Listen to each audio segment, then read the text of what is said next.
طيب المتدخلين والحضور، عندي نقاط تفاعليه.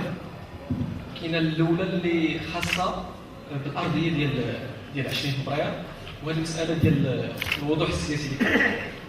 انا شخصيا جمهوري وكنناضل داخل الحركه ديال 20 فبراير، وكنضاد الارضيه ديال 20 فبراير، لان الارضيه ديال 20 فبراير فيها الجمهوري، فيها اللي كان كيدي بالدوله الاسلاميه، فيها اللي بلانكي، فيها اصلاحي، فيها اللي با ملكيه ليست برلمانيه، فيها اللي بغى ملكيه برلمانيه. ولكن اللي اساسي هو اننا توضحنا في البدايه على واحد الارضيه اللي هي مشتركه، اللي مرتبطه باسقاط الفساد واسقاط الاستبداد، والمطلب الرئيسي اللي هو المجلس التاسيسي بطبيعه الحال.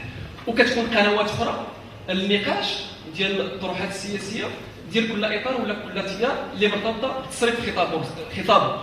يعني ما ممكنش انه نتغافلوا هذه العمليه، يعني كاين اعلان ديال كل تيار ولا كل تنظيم مفروض ديال ان ما هو استراتيجي يتناقش في هذاك الاعلان ويكون واضح العموم ديال الضربه. هذه بالنسبه للتعاطي مع مساله الوضوح. المساله الاخرى ديال الحركه ديال 20 فبراير والكيفيه ديال التطور ديالها.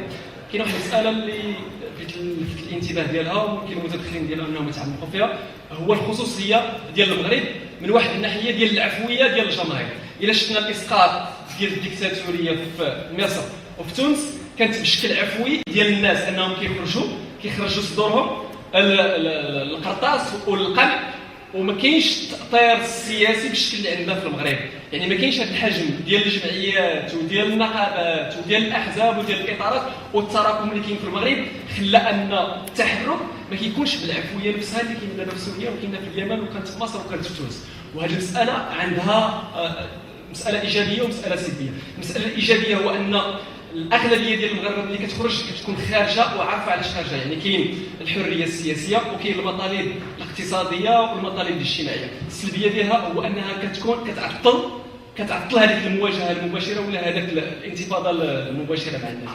في التطوير ديال الحركه، انا في تقديري هو انه التركيز على المطالب الاقتصاديه والاجتماعيه هو رهين انه تكون الجماهيريه ديال الحركه، زائد المساله ديال التنظيمات الذاتيه.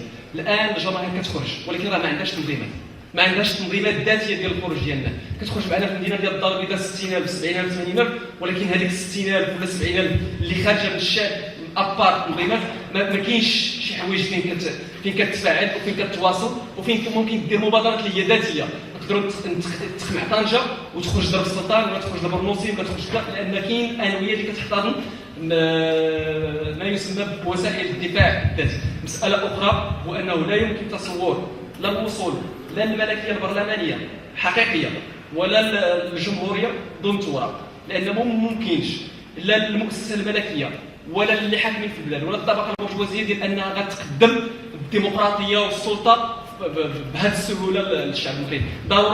ضروري التضحيه وضروري الثوره من داخل المغرب. هذه المساله ما ممكنش تكون الا بالتوحيد ديال كل القوى السياسيه اللي كاينه في البلاد والتوحيد ديال الجماهير كتحاول